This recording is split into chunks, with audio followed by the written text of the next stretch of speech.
মেম সাহেব, আজকের মতো না সব কাজ কাম শেষ। আপনি যে জামা কাপড় ধুতে গেছিলেন সেগুলো আমি ধুয়ে দিচ্ছি। এখন আমি বাসায় যাই। আচ্ছা ঠিক আছে, যা তাইলে। মেম সাহেব, আপনার না একটা কথা কওয়ার ছিল। হ্যাঁ বল না, কি কথা? মেম সাহেব, আপনাকে যদি গত বছরের কোনো জামা কাপড় থাকে, পুরান জামা কাপড়, আমার দিলে অনেক উপকার হইতো। ছোটো ছোটো দুটা বাচ্চা আছে তো, এই শীতের মধ্যে না অগনিয়া থাকতে অনেক কষ্ট হয়। যদি পুরান করা জামা কাপড় দিতেন, সিরা ফাটা হইলেও চলবো, আমি সেলাই মিলাই করে ওগুলো এই শীতে চলতে পারুম। আসলে ভোরবেলা ঠান্ডা পিন্ডা কাজ করি তো, ঠান্ডা লেগে যায়। আচ্ছা ঠিক আছে, আমি হচ্ছে কালকে বের করে রাখবো নি, তুই কালকে আসলে নিয়ে যাস। আচ্ছা মেম সাহেব।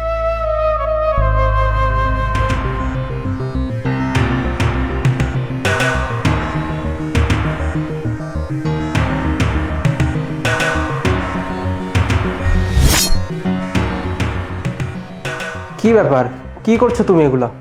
আরে ওই যে আমাদের বাসায় যে কাজ করে মেয়েটা, তো আমাকে বলতেছিল যে শীত চলে আসছে না, কিছু পুরান কাপড় চোপড় দিতে।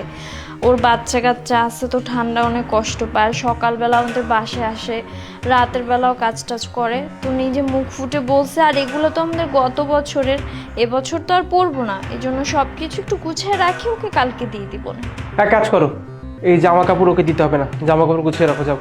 তুমি এভাবে কেন বলছো? এগুলো তো পুরান কাপড়, এগুলো দিলে সমস্যা কি? আমি তোমাকে বলছি তো এই পুরনো জামা কাপড় দেওয়ার কোনো দরকার নেই, তুমি রেখে দাও। এই জামা কাপড় আমি ওকে কেন দিব, রাখো।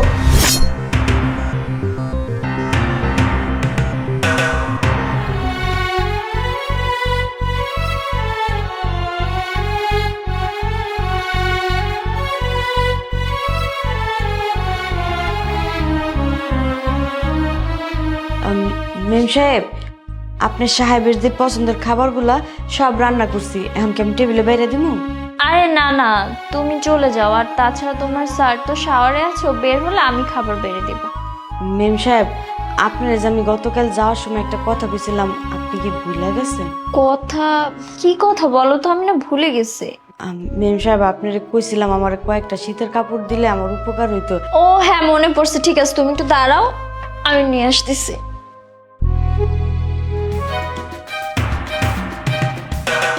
এই যে নাও। সাহেব, ম্যাডাম, এটি তো অনেক দামি কাপড় চোপড়। এত দামি কাপড় চোপড় দিয়ে আমি কি করুম? আমি তো কইছি আমার কটা পুরান জামা কাপড় দিলেইব। এত দামি কাপড় চোপড় আমার দরকার নেই। এটি আপনারা রাখে আমার পুরান কটা জামা কাপড় দেন। আরে তুমি এসব কেমন কথা বলছো বলো তো? তুমি আমাদের বাড়িতে অনেক দিন হলো কাজ করছো, তোমার সঙ্গে আমাদের সম্পর্ক তাও কিছু না হলো 5 বছর। 5 বছর ধরে তুমি আমাদের বাসায় কাজ করছো। আমরা তো তোমাকে আমাদের পরিবারেরই একজন ভাবি, তাই না? তুমি আমাদের কাছে শীতের জামা কাপড় চেয়েছো, তাহলে সেই শীতের জামা কাপড় আমরা যখন তোমাকে দেবই, পুরনো জামা কাপড় কেন দিব বলো? তোমাকে যদি জামা কাপড় দিতে হয় আমরা নতুন জামা কাপড় দিব। আর তাছাড়া পুরনো জামা কাপড় অনেক সময় ছেঁড়া থাকতে পারে, ছেঁড়া জামা কাপড় পরে তোমার তো শীত যাবে না। ছেঁড়া জামা নিয়ে তুমি কি করবে বলো তো? সাহেব, এটা আপনি কেমন কথা বলেন?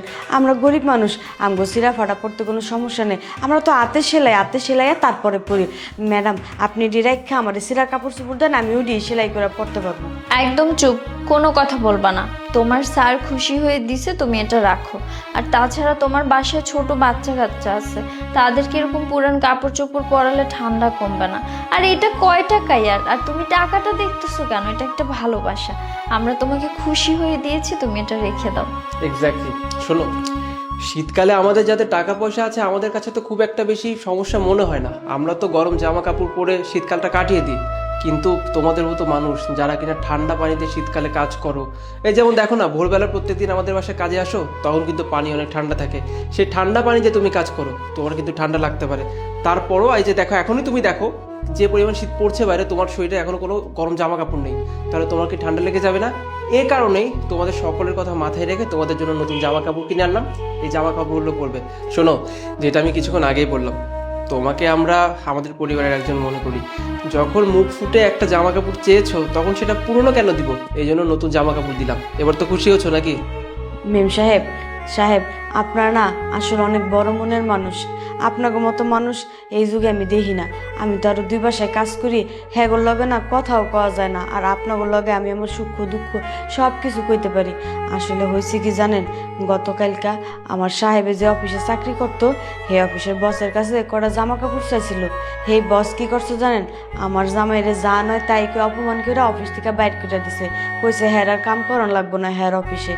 কটা জামা কাপড়ের লেগে কি দুর্ব্যবহারটাই না করলো আমার জামাইয়ের লগে।